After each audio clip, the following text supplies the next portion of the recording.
নমস্কার বন্ধুরা, আশা করি আপনারা সবাই ভালো আছেন। তো বন্ধুরা, আপনারা যদি ভিডিও ক্রিয়েট করে থাকেন অ্যান্ড আপনাদের ভিডিও দেখতে যদি আপনাদের বোরিং টাইপের ফিল হয়, তাহলে আজকের এই ভিডিওটা আপনারা সম্পূর্ণ দেখুন। সম্পূর্ণ দেখলে আপনারা আজকে সেই টিপসটি পাবেন, যে ভিডিওটি আপনাদের মনে হয় যে বোরিং, সেই ভিডিওটি আপনারা ইন্টারেস্টিং তৈরি করতে পারবেন আজকের এই ভিডিওটি সম্পূর্ণ দেখলে। যে টিপগুলি আজকের এই ভিডিওতে আপনাদের জানাবো, সেই টিপগুলি আপনারা ফলো করলে অবশ্যই আপনার ভিডিওটি কিন্তু ইন্টারেস্টিং তৈরি হবে। তো ভিডিওটি সম্পূর্ণ দেখবেন। অ্যান্ড আজকের ভিডিওতে পুরো এডিটিং বিষয়টা নিয়ে আজকে আমি আলোচনা করেছি, যে কীভাবে এডিটিং করলে অ্যান্ড কী এলিমেন্ট অ্যাড করলে আপনাদের ভিডিওটা বোরিং থেকে ইন্টারেস্টিং তৈরি হবে। তো সেই বিষয়গুলো নিয়ে আজকের এই ভিডিওটি। তো চলুন ভিডিওটি শুরু করা যাক। Let's start. তো আজকের এই ভিডিওর মাধ্যমে আপনাদের 3টি টিপস দিতে চলেছি। তো বন্ধুরা, ফার্স্ট যেটা টিপস রয়েছে, সেই টিপসটি আপনাদের অডিয়েন্স অ্যাট্রাকশন।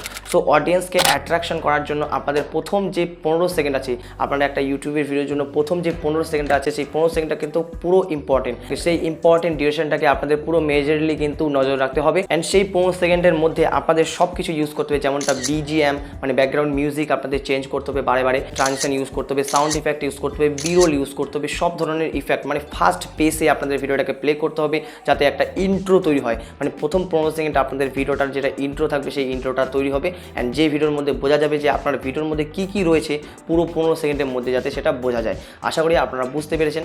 তো দ্বিতীয় যেটা টিপস হয়, সেটা হচ্ছে বিরোলের উপর। সো বিরোল আপনাদের ভিডিওতে ইউজ করতে হয়। যেমনটা দেখতে পাচ্ছেন, এরোল আমি শ্যুট করতেছি, এই ভিডিওটাকে এরোল। বিরোল যেটা বলে সেটা হচ্ছে ব্যাকগ্রাউন্ডে প্লে হবে। যেমনটা দেখতে পাচ্ছেন এরোল চলতেছে, এরোলের মধ্যে যে ফুটেজটা উপরে আসবে, সেই ফুটেজটাকে কিন্তু বিরোল বলা হয়। তো অবশ্যই আপনাদের বিরোল ইউজ করতে হবে, কারণ আপনার ফেস অনেকে কিন্তু অনেকক্ষণ ধরে দেখবে না, সেই জন্য আপনাদের বিরোল দেখাতে হবে। আপনি যেটা বলছেন সেই অনুযায়ী আপনাদের বিরোল দেখাতে হবে, যাতে করে আপনার যে অডিয়েন্স আছে, সেই অডিয়েন্সটা কানেক্ট হতে পারে ঠিকঠাকভাবে। যে বিষয়ে আপনারা ভিডিওটা করছেন, সেই বিষয়ে আপনাদের অডিয়েন্স যাতে সেই মুমেন্টে যেতে পারে, তো সেটাই আপনাদের এডিটিংয়ের মাধ্যমে ক্রিয়েট করতে হবে। তো অবশ্যই আপনারা কিন্তু বিরোল ইউজ করবেন। অ্যান্ড বিরোল আপনাদের অনেকগুলো ডাউনলোড করতে হবে, অথবা আপনারা নিজে থেকেই শ্যুট করতে পারেন। যদি আপনারা নিজে থেকে শ্যুট করতে চান, তাহলে অবশ্যই আপনারা লাইটিংয়ের ওপর একটু নজর রাখবেন। আপনাদের কাছে যদি এত কিছু ইকুইপমেন্ট না থাকে, তাহলে অবশ্যই আপনারা কিন্তু নো কপিরাইট ওয়েবসাইটে কিন্তু বিরোল ফুটেজ পেয়ে যাবেন। যেমনটা 1 number Pixabay, and 2 number pixel.com, and 3 number মিক্সকিট।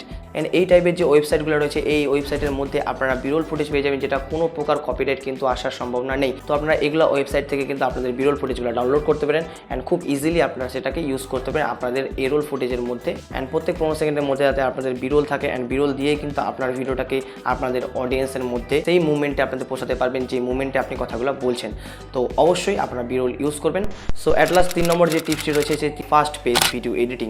So আপনাদের ভিডিওতে ফাস্ট পেস রাখা উচিত। তো আমি যে এরোল ভিডিওটা শ্যুট করতেছি, যেই পার্টটাতে আমার কথা নেই, মানে যে পার্টটাতে আমার কথা নেই, সেই পার্টটাকে কাট করে দিতে হবে। তো এরকম টাইপের একটা ফাস্ট সিকোয়েন্স তৈরি করতে হবে। অ্যান্ড ফাস্ট সিকোয়েন্স তৈরি করার পর সেখান থেকে আপনাদের যে কোনো এলিমেন্ট যাতে মোশনভাবে যাতে আসে, তাহলেই সেই ভিডিওটা কিন্তু ফাস্ট পেসে এডিটিং করা হবে। তো অবশ্যই আপনারা যদি ফাস্ট পেস ভিডিও এডিটিং চান, তাহলে অবশ্যই নিচে কমেন্ট করবেন। আমি ফাস্ট পেস নিয়ে ভিডিও এডিটিংয়ের টিউটোরিয়াল নিয়ে আসবো।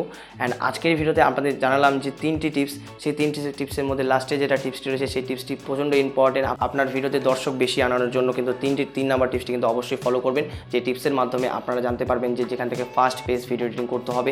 অ্যান্ড এভরি এলিমেন্ট আপনাদের কিন্তু মোশনে ক্রিয়েট করতে হবে। যেমনটা আপনাদের বলি, একটা টেক্সট এলিমেন্ট আমার হাতের সঙ্গে সঙ্গে যদি আমি সেটাকে মুভ করি, তাহলে দেখতে কিছুটা অনেকটাই ফাস্ট এডিটিংয়ের মতো লাগবে। তার মধ্যে থেকে যদি আমি সাউন্ড ইফেক্ট ইউজ করি, ধরুন এইভাবে হ্যান্ডটাকে মুভ করতেছি, অ্যান্ড হ্যান্ডটার মধ্যে একটা টেক্সট রয়েছে, সেই টেক্সটটাকে মুভ হচ্ছে, সেই মুভ হওয়ার সাথে সাথে আমি একটা সাউন্ড ইফেক্ট দিলাম। তো সাউন্ড ইফেক্টের সাথে সাথে যদি সেটা মুভ হয়, তাহলে অবশ্যই সেই ভিডিওটা কিন্তু পুরো এঙ্গেজিং লাগবে। তো অবশ্যই আপনারা তো বুঝতে পেরেছেন যে টিপসের কথাগুলি বললাম, টিপসগুলো অবশ্যই ফলো করবেন।